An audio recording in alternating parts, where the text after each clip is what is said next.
Halo teman-teman, gimana nih? Masih semangat kan? Harus dong.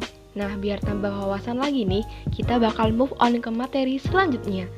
Di sini nanti kita bakalan bahas tentang laporan perubahan ekuitas. Kita bakal membahas tentang apa sih LP itu, bagaimana manfaatnya, apa aja sih komponennya, dan juga bagaimana contoh penerapan yang nyata dalam satuan kerja pemerintah. Biar tambah paham lagi nih, yuk kita simak video berikutnya. Berikut ini kami sajikan pembahasan mengenai laporan perubahan ekuitas. Sebelum itu, apa sih pengertian dari ekuitas? Ekuitas adalah kekayaan bersih pemerintah yang merupakan selisih antara aset dan kewajiban pemerintah pada tanggal laporan. Lalu apa pengertian dari laporan perubahan ekuitas? Laporan perubahan ekuitas adalah laporan yang menyajikan informasi kenaikan atau penurunan ekuitas tahun pelaporan dibandingkan dengan tahun sebelumnya. Apa saja manfaat dari laporan perubahan ekuitas? Informasi yang dimuat di dalam laporan perubahan ekuitas dapat berguna bagi para pengguna laporan untuk mengetahui kenaikan atau penurunan ekuitas tahun berjalan. Selanjutnya, saldo akhir ekuitas yang ada di dalam laporan perubahan ekuitas akan dipindahkan ke neraca akhir periode.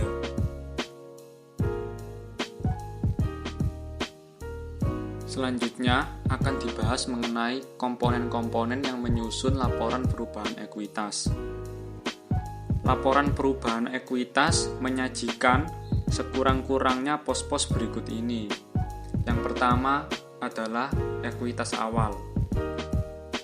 Ekuitas awal merupakan nilai ekuitas yang berasal dari nilai ekuitas akhir periode sebelumnya. Yang kedua adalah surplus atau defisit LO periode bersangkutan. Ini merupakan nilai surplus atau defisit yang berasal dari laporan operasional periode berjalan. Yang ketiga adalah koreksi kesalahan yang langsung menambah atau mengurangi ekuitas. Komponen ini terdiri dari dampak kumulatif yang disebabkan oleh perubahan kebijakan akuntansi dan koreksi kesalahan mendasar. Misalnya seperti koreksi kesalahan mendasar dari persediaan yang terjadi pada periode-periode sebelumnya dan perubahan nilai aset tetap karena revaluasi aset tetap. Komponen yang terakhir adalah ekuitas akhir. Ekuitas akhir merupakan nilai ekuitas pada akhir periode yang akan disajikan pada neraca akhir periode. Oke teman semuanya, yaitu LPE Ditjen Perhubungan Darat Eselon 1 Kementerian Perhubungan. Nah, di sini ada ekuitas awal nilai segini, ada surplus defisit LO yang didapatkan dari selisih kurang surplus defisit operasional, non operasional dan pos luar biasa. Nilainya segini. Dan ada juga dampak kumulatif perubahan kebijakan akuntansi. Itu kan tahun 2016 kosong. Nah, kebijakan perubahan akuntansi ini mungkin ada perubahan PSK. Nah, kebetulan tahun 2012 nggak ada ya. Nah, ada beberapa koreksi, yaitu penyusunan nilai aset. Nah, penyusunan nilai aset di sini kosong. Nah, ada koreksi nilai persediaan. Nah, karena ada terjadinya kesalahan pencatatan tahun sebelumnya.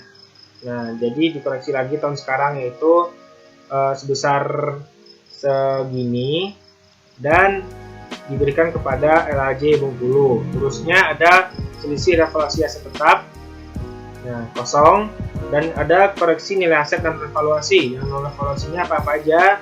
Ada tanah, peralatan mesin yang diregister dan semacamnya, obligasi dan seterusnya. Nah, terus ada juga lain-lain. Nah, koreksi lain-lainnya koreksi apa aja? Ya, itu terjadi koreksi aset dan koreksi terhadap piutang. Nilai segini. Terus ada transaksi antar entitas yang melibatkan dua atau lebih entitas yang berada baik internal kementerian lembaga, antar kementerian lembaga, atau dengan BUN sendiri. Nah, ini rinciannya diterima di entitas lain.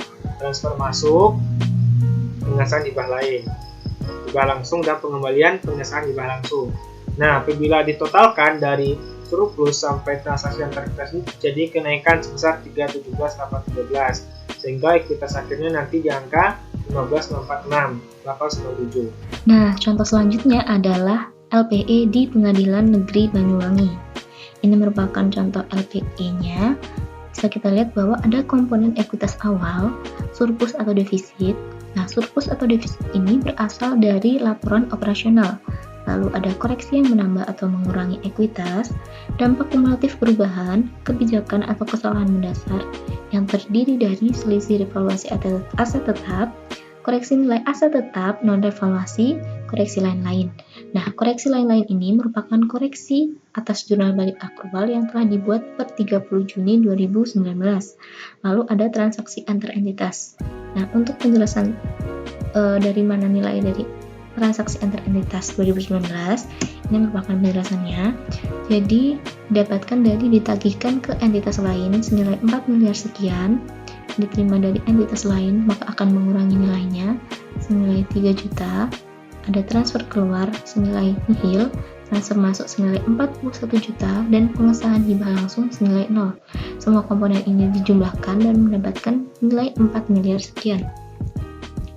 Nah, lalu kita bisa lihat ada kenaikan atau penurunan ekuitas yang didapatkan dari selisih surplus atau defisit dengan transaksi antar entitas. Untuk tahun 2019 itu didapatkan defisit atau penurunan ekuitas senilai 91 juta sekian.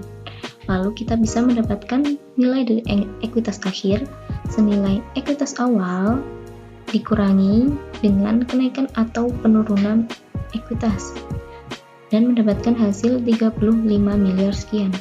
Sedangkan pada tahun 2018 nilainya itu 36 miliar sekian. Berikut adalah laporan perubahan ekuitas untuk perwakilan BPKP Provinsi Jawa Tengah untuk periode yang berakhir 31 Desember 2016 dan 2015. LPE menyajikan informasi kenaikan atau penurunan ekuitas tahun pelaporan dibandingkan dengan tahun sebelumnya. Dalam hal ini tahun 2016 dengan tahun 2015.